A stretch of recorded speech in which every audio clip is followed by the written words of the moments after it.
Kining garbo mao gyud ni ang hinungdan nganong daghan rong naggubat bisan og motan-aw tag social media, daghan ang nagsigig komentaryo bahin aning gubat karon, lain-lain lang ilang gipanigan, siging gamit anang ilang mga intellectual geniuses nga maura gyapoy bottom line garbo.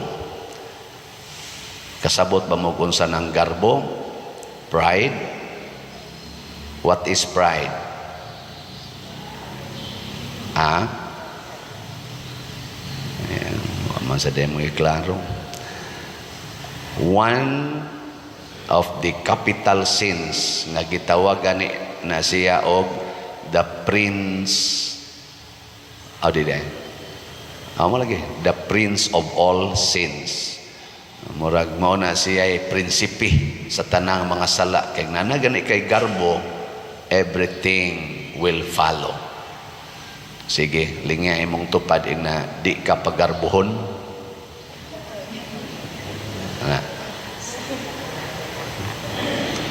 Nya kining garbo pabilo ni kay mao man ni amahan sa tanang sala, pabilo gid ni kagubot sa kinabuhi, kasamok sa atong hunahuna, kabugat sa atong kasing-kasing. Mao na si Jesus mitudlo siya nato dinhis ebanghelyo nga buntuga ang garbo. Kay kaning garbo magsiginig pangayo og affirmation, magsiginig pangayo og honor, magsiginig pangayo og respect, magsiginig siyag pangayo og obedience, kanang ako gyud sundon, ang ako mo'y sundon, ako gyud sakto, ako maoy dayga, ako gyud number 1. Mo nay pangayoon sa garbo. Ako gyud labaw, ako gyud champion, ako gyud first. Nya musugod na gaytag pangayo ana bisan sa ato lang hunahuna, mubugat dayon ang atong pamati, nya musamok dayon ang atong hunahuna. Kanang mag-counseling ko, hapit man sa usak semana, di man gyud ko masiruhan og mga 2-3 ka counseling, way labot sa mga gipamalibaran. Pero sa unang wala pa din hikos parokya, mao ginay akong bisyo.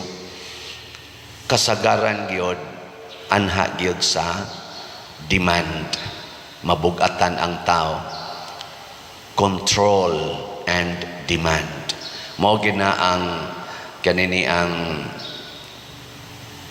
tuburan sa atong kabugat sa hunahuna o kasing-kasing, kanang musuway tag control and demand. Nya wa mo ana, uy, na imong naong, imong kontrolon nga di matiguang, mo na kuluran ang buhok, hidhiran ginang naong, stress na ka diya. Nya demanding kay ka nga kinahanglan gyud ang imong mga anak mutahod gyud nimo, musunod gyud nimo, magsige na kagyaw-yaw gikas buntag ngadto sa gabi. Nya demanding kay ka nga increasean gyud imong salary sa imong pagtrabaho, nya wa ma-increase, wa gay siguro napabay bonus, yaw-yaw na sad ka, di nakaganahan mo trabaho. Ang pari demanding kayo nga ang kolekta ingon ani gyud kada semana, uy wa man kaabot, sapot ng pari. Di ba? Asawa demanding kayo, gusto gid niya iyang bana muhatag sa tanang sweldo, uy wa man gihatag, ato ana yaw-yaw na. Controlling sa kayo ang bana, gusto gis bana nga ang asawa kanunay gyud musilbi niya, suguon ginyag mayo, sus magyaw-yaw man, buwag bungkag lang pinig. Di ba? Mao na hinungdan karon, pride na karon ang gisulti ni Kristo sa atong ebanghelyo, kinahanglan mahimo gitang sulugoon ang atong mindset di ay kinahanglan sulugoon kita. Unya, ang atong prinsipyo maura gyud ang pagtuman sa tanang gisugo nato. Sige lang kitag tuman sa mga gisugo. Nga ikaduha, dili ta magpaabot nga pasalamatan. Ang ato kunong isulti matud pa diri moingon ra gid ta, mga sulugoon kami ug nagbuhat lamang sa among katungdanan. Sa pamilya kinsa may sulugoon? Kinsay sulugoon? Ginikanan o anak?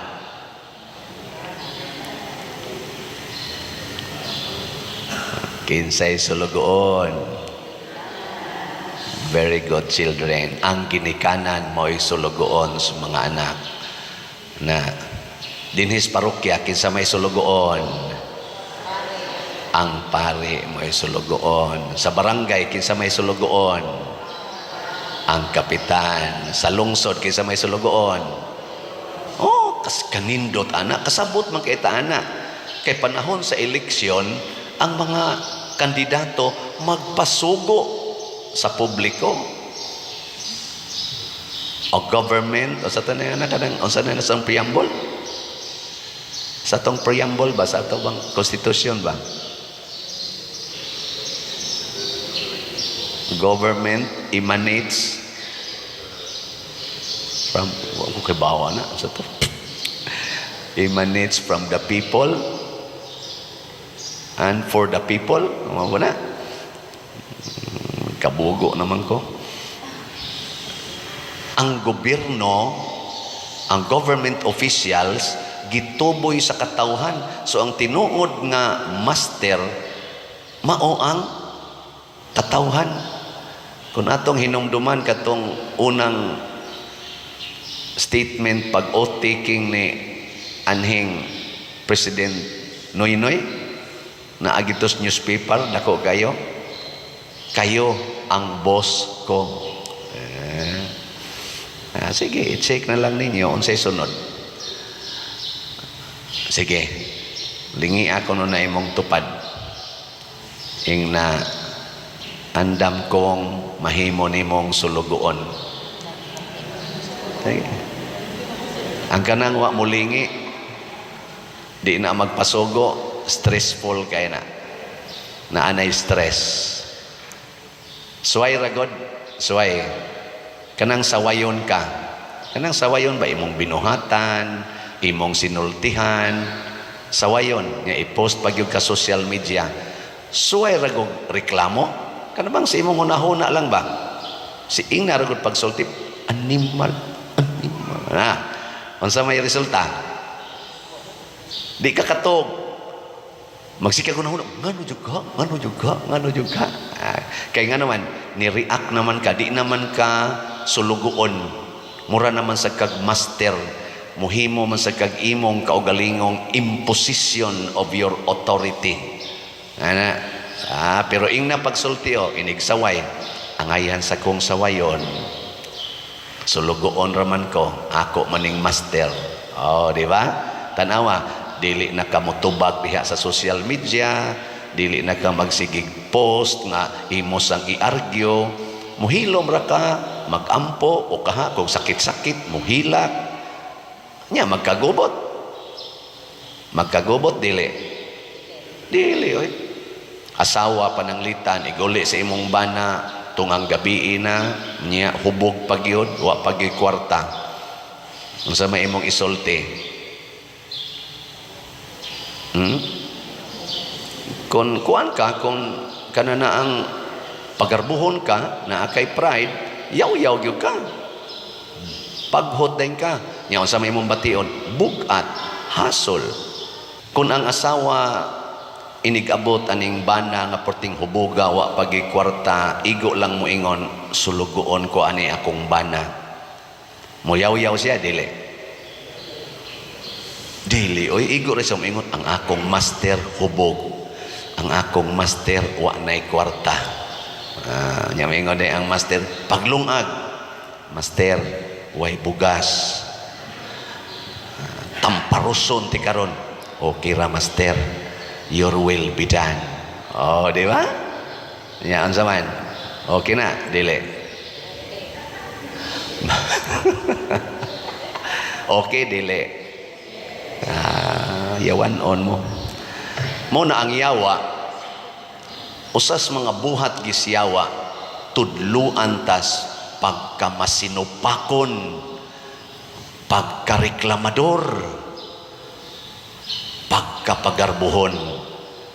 Matod pa sa ato diring unang pagbasa, nawa, unsay gisulti diri sa Book of Wisdom or Kaalam ni Solomon, sa pagbuhat sa Dios kanato, dili niya tuyo nga kita mamatay, gibuhat kita niya sama sa iyang kaugalingon. Ang kasina sa yawa mao ang nagdala sa kamatayon nganhi sa kalibutan, ug sila nga iya sa yawa mao ang mga matay. Lingi ay mong tupad ing na iya kasyawa.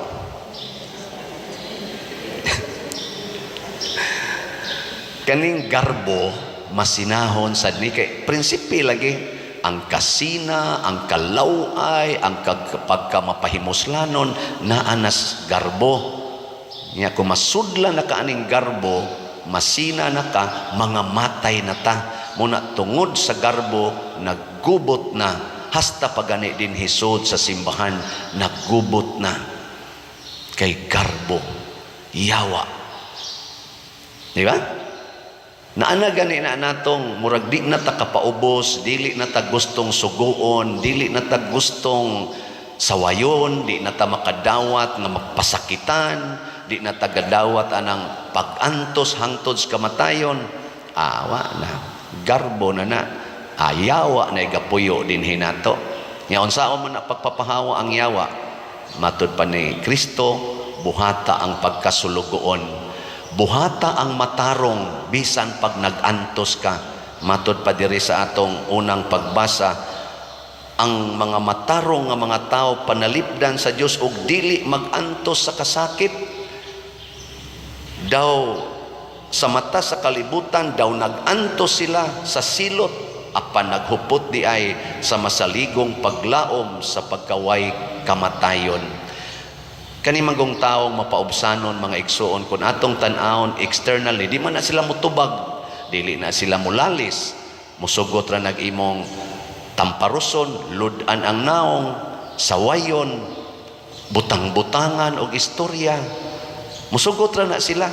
Nya moingon dayon ta ini kakitaan to, ano man na siya musukol, ngano man na siya mutubag, luuya ana niya oy, di ba no, ana man ka, luuya ana niya. Pero matod pa sa Book of Wisdom, sa atong mga mata daw nag-antos siya, pero sa iya di ang kinahiladman naaday siya sa kalinaw. Muna si Jesus gisaway, gikulata, pero malinaon di ay. Si Maria gipatanaw sa iyang anak nga gitorture, gikulatag maayo o gipatay, luoy kay Maria, pero naadi ay siya sa kalinaw. Ang mga martyrs nato gipatay, gitorture, sama ni San Lorenzo Ruiz, luoy kayo si San Lorenzo Ruiz, dili di ay naaday sila sa kalinaw ug sa lig-on nga baruganan sa kadaugan. Muna si Kristo ang iyang gisugo nato, wa siya moingon likay ang kamatayon, wa siya moingon likay ang pagantos. Unsa may ang giingon? Take up your cross, follow me. Asa man ta mo follow? To death. Kinsa tong mamatay uban kanako, mabanhaw uban kanako. Muna dinhi sa akong pagdumala ninyo na panahon sa wayon ko, na panahon butang-butangan kog istorya sa akong pagkapari, kadaghan ako nihilak anang himuan kog istoryang bati, ang akong gisulti nga paningkamot nga makakita ta unsaon paghunong ang sala, unsaon pagpasan atong krus, himuong dautan sa uban, ang akong paghisgot og mga sala, apil na san akong sala, himuon nga nangatake kuno ko sa akong mga igsuon san nga niya sa pagsangyaw. Pero kanang tanan ako ra gyud nang hilakan, moingon ra gyud ko, Lord, hibaw ka sa akong kasing-kasing na higugma gyud ko ani nilang tanan.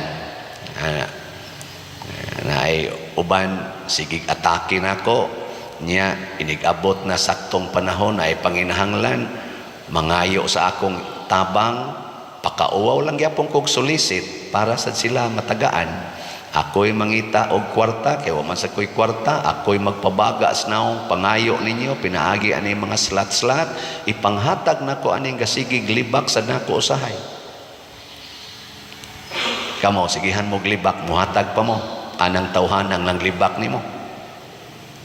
Ha?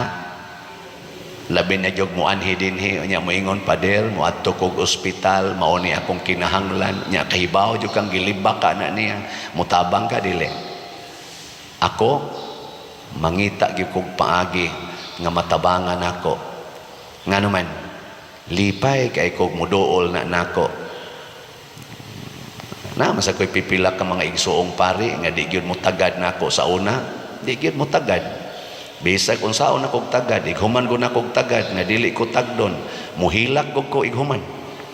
Magluhod ko dito sa akong kwarto, maghilak ko nganong di na ko tagdon aning paria nga suod magid unta mi.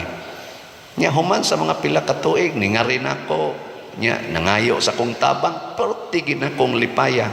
Pag human na kong tabang, wa na sa ko tagda. Nimbalik sa kunyag tagad, di na sa kutag doon. Sige lang yun. Pero kaluoy sa Ginoo, abot yung panahon. Siguro dol-dol yung mga napo katuig. Ni tagad na gyud panagsa na lang kay mulingyo. Tagad na gyud. Kay ubay-ubay naman sang higayon nga doon na sa siya mga panginahanglan nga ako sang mahatag. Nga doon na sa ko'y panginahanglan nga ako sang mapangayo niya. Muhatag naman sad. So ingon ana ang kanindot niya sa paghilak nato tungod kay gisaway ta, inighilak nato, i-apply ni sa inyong pamilya, inighilak nimo, di lang ka mo reklamo, muluag dayon imong dughan, kamao na kang mo smile. Kay kaning atong luha gitawag ni siya og gift of tears, ventilation of the heart, ventilation of the soul. Mao kuno ni ang makapahatag og kahayahay sa atong dughan og sa atong kalag. Tistingin ninyo o kanang huot kay imong dughan, ihilak ragod, di ba? Wagtang dayon na. Ingnang Ginoo, Lord, pahilaka ko kay nangabit na akong bana. Inighilak nimo, muluag dayon. Ika, sige, kabit pa more, kaya ra. Lord, huot kay akong dughan kay naputos ko sa utang, pahilaka ko. Tanawa, iguman imong hilak, makaingon dayon ka, di pa man day ko igamay kwarta, i-partial ni nakog bayad. Inigbayad imong partial, maingon dayon tong imong gibayaran.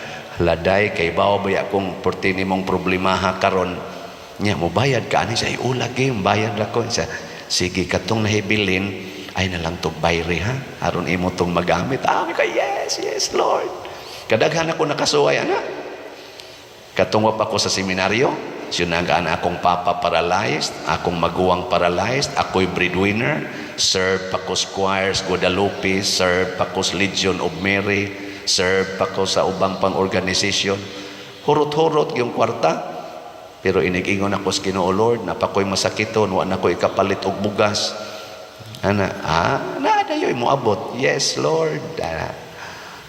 Dawat lang, ay pagsigreklamo. Wa jud ko moingon, ayuha akong papa. Naama na. Pero moingon ko, imurag yung pagbuot, Lord. Ning kamot lang mi. Wa man gyud maayo.